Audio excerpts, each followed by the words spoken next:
But I'm Alastair Donald. I'm Associate Director of the Future Cities Project, amongst a number of other things. I'm also Project Director for the British Pavilion at the Venice Biennale next year. I'm running a new architecture and urbanism summer school next year. But most pertinently, I think, for tonight, I was the topic editor of the China issue of Urban Design. So just want to kind of go through a little bit about what we were trying to do with that issue. We've got 4 speakers to follow me, and I'm going to introduce them actually as they come up to speak. I've given them 12 minutes each to speak, very precise, and I'm going to kind of hold them to that actually. So if they're lagging a little bit, I will be giving them a bit of a prod, because I think the really important thing about tonight is kind of not only getting a sense of what's going on in China from these people that have got very good insights, but also having a chance to explore what's going on there and to try and draw out some of what they're saying, to explore some of the tensions and contradictions about urbanism and the growth of cities over there. And believe me, that there are actually many. In terms of an introduction, I've put together a few images, and I just really want to flick through them fairly quickly, giving you a few thoughts about some of the stuff that was in the magazine and why it was there. And kind of the image that you're looking at is, I suppose, in many ways becoming one of the classic images of world cities these days. You know, it's kind of probably not up there with that classic image of Manhattan yet, but it is becoming a very, very famous image looking over over the river to Pudong. And, you know, Chinese authorities are very keen to utilize it as part of the imagery of the development of the city. And I don't know if any of you recognize this, but some people, if you can cast your minds back to the early 1990s, around about 1992, I think it was, this was one of the early master plans of what to do with Pudong. And if I show you that image, and then that image, then you might kind of start to guess who it is, because I think stylistically it becomes very obvious that it's actually Richard Rogers and some of the work that he did. And you know, he obviously did quite a lot of work, even down to looking quite detailed design work here. But what happened to it? Well, this was the time that he developed those plans. This is an image from looking over the river to Pudong in 1990.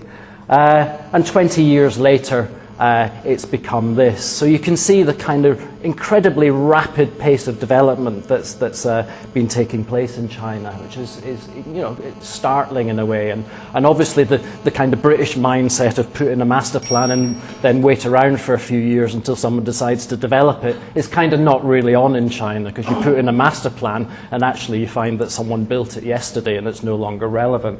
So a tremendous sort of pace of development. And you know, if you think about the urbanisation process that's been going on, there's been something around about 300 million people that have moved into Chinese cities over the past 30 years. And to give us, you know, in many ways, this is part of probably the greatest migration ever in history. Well, undoubtedly the greatest migration in history.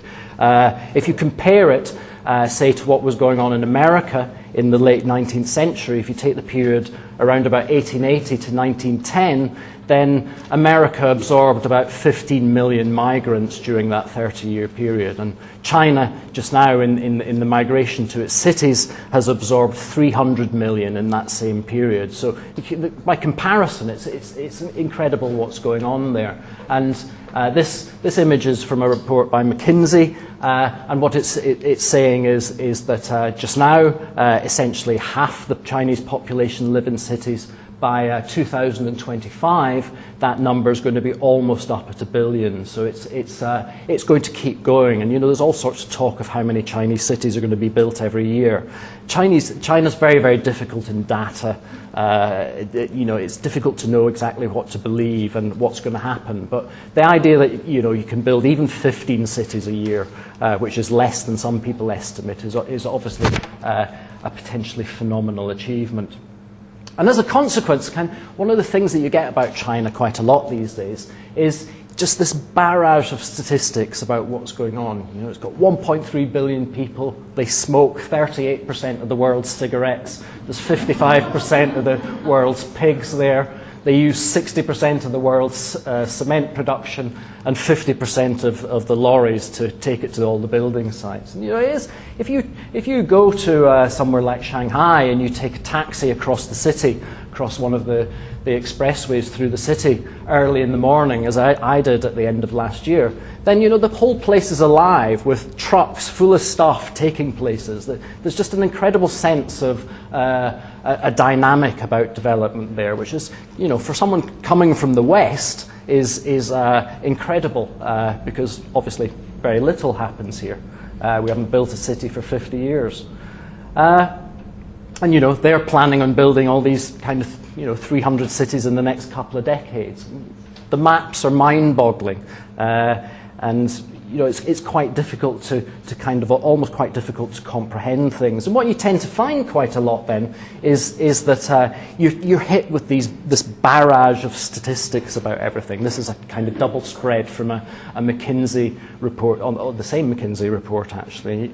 And it just hits you with this kind of barrage of statistics. And what we wanted to do with the magazine was actually to try and get a little bit behind some of the statistics. And because of the pace of development, the number of people and the number of cities that they're going to build, there tends to be kind of almost, I think, two common views of China just now, especially in the West. It's either going to rule the world, it's kind of the greatest thing ever that's developed, and it's going to, you know, basically take over. Or on the right-hand side, you've got the kind of fears of the pace of urban development in China. You know, when a billion Chinese jump, then the world is going to collapse, basically, is pretty much the message of Jonathan Watts's book. And we kind of wanted to, or I wanted the writers who wrote for the magazine to kind of get away from that sort of polarized opinion and actually explore a bit more what's going on there. Because there are all sorts of tensions and contradictions. I mean, if you take, for example, this, which is the idea, and again, who knows how accurate this is in terms of whether it was ever an intention to make it happen. But the idea of bringing 9 cities together under a single master plan to make a large super city of 42 million people is kind of mind-boggling, really.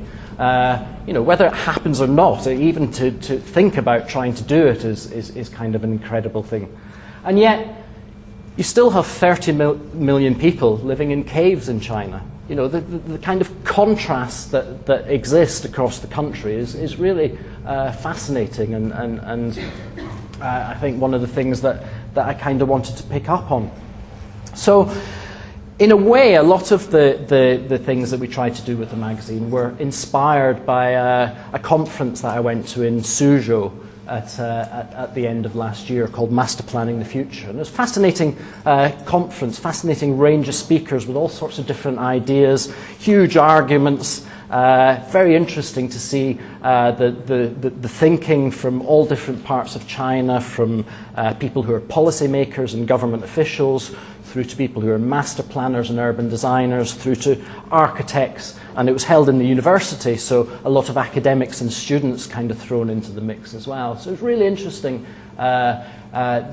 level of discussion. And we wanted to kind of, in fact, a lot of the writers actually for the magazine were actually at that conference. And we tried to draw out some of the themes that were explored in that situation. So we looked at the tensions between wanting to preserve the past and master plan the future. We looked at whether eco-cities were a viable way forward. We looked at why in the West we seem so completely anxious about development, yet in China that it can't come quick enough. You know, the speed of development in China is only a problem for Westerners. It's not a problem really, or seen as a problem for Chinese people. And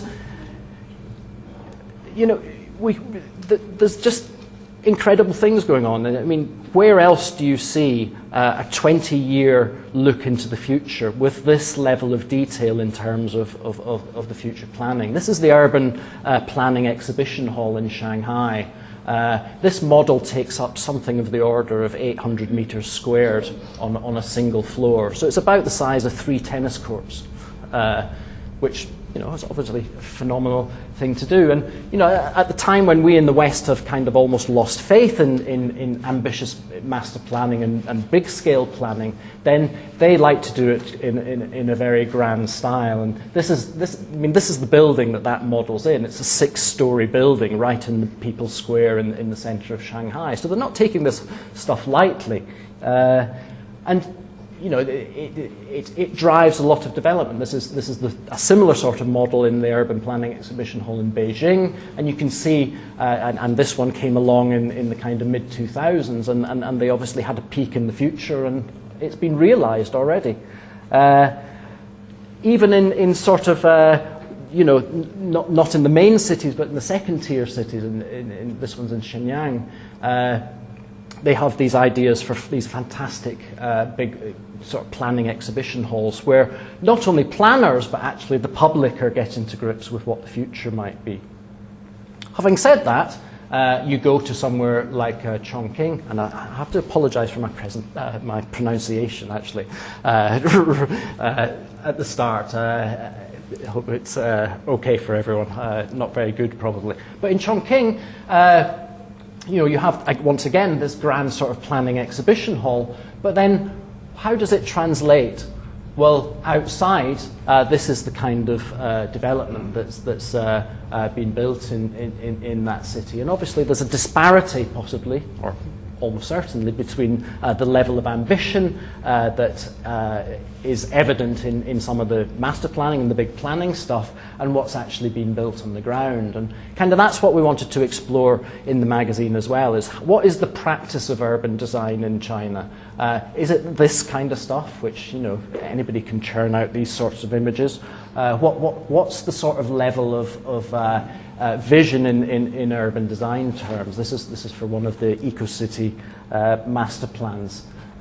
This is another one in terms of how is the urban design realized? Are these just pretty pictures, or is there actually anything of quality going to come out of this stuff? And I think kind of our speakers are going to have some interesting thoughts on that later on. And one of the big issues just now is really, in terms of the future, what is going to happen to the Chinese middle classes? This is Thomas Friedman, comfortable, well-off Westerner who seems to think that it's a big problem if Chinese people become a bit like him.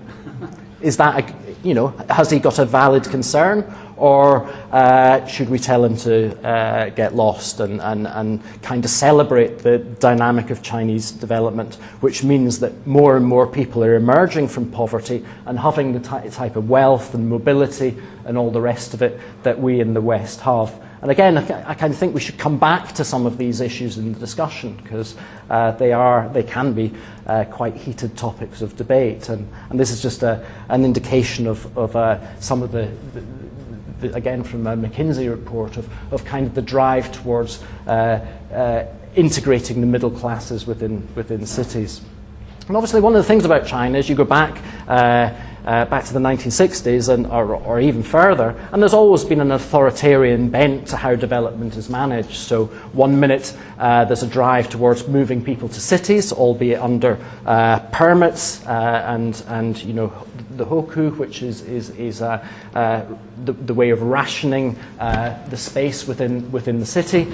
And then the next minute, everybody's been told to move back to the countryside. So there's kind of authoritarian bent to what's going on there, which can potentially be quite problematic. Just now, over the last year especially, there's been all sorts of questions as to whether there's a Chinese housing bubble and whether it's about to burst. And there's a ghost cities discussion. This is Ordos right up in the north of China, where the fantastic level of building has gone on over the past 10, 15 years, and yet there's situations like this where these places are basically uninhabited. So how much of a problem is that? I think that's another interesting discussion. And kind of how much of a problem is it in China, and how much of a problem is it that we see we see it as a problem in the West. This is the current exhibition in the Danish Pavilion at the Venice Art Biennale, which is a reflection on Hangzhou, where Western-style copycat development has been built, and yet there's no one living there. So it kind of ties up that kind of ghost town, copycat cities sort of debate. And you know, it seems that we're very perturbed about this in the West. But does that say more about us, or does it say something about China? Again, kind of something interesting to discuss. And anybody who reads the Times might have seen on Saturday that China has become very obsessed with kind of English cultural artifacts. So Downton Abbey is one of the big programs in China just now. All the middle classes are watching it. Why is that? Well, again, maybe something that we can explore. But there's definitely, you know, a kind of interesting dynamic goes on, which is seeing copies of Western urban design. This is a fascinating book by Bianca Bosker, who I interviewed for the magazine. And she's got a very interesting take on why it is that these sorts of developments are emerging. Again, kind of, is copycat cities a problem because Chinese are not spending enough time concentrating on their own or historic urban forms such as the Hutons in Beijing? But just to sort of conclude, I think one of Bianca Bosker's interesting points is that China is in the process of moving from being imitative to generative. And what she means by that is there's actually very, very innovative things happening there just now. And this development is and you know, it might not be to everyone's taste, but it's the Sky Tower that's is possibly going to come to Changsha well, very quickly, actually meant to be starting this month. It's 200 stories high, and they're intending and building it in 6 months. Compare that to existing towers, that seems a kind of almost unimaginable speed that they're going to build at. And kind of you might look at these images of it and think, well, they're not very sure where they're building it because it looks very different context to me. But kind of, do we doubt their ability to get there? I'm not so sure, because there's very, very surprising things can happen in a country with a dynamic like that. And kind of, you know, I think there's a lot to learn from China. I mean, there's a lot of opportunities for Western urban designers and urbanists to go out there and work. But I think also there's something to learn from China about the level of dynamism that goes on there. And we should, you know, the students from Aberdeen went out to Suzhou and actually attended the conference that I was at. And kind of, I think, really got to grips with what's happening there and learnt quite a lot. So that's all I want to say for just now. So there's 4 presentations to come.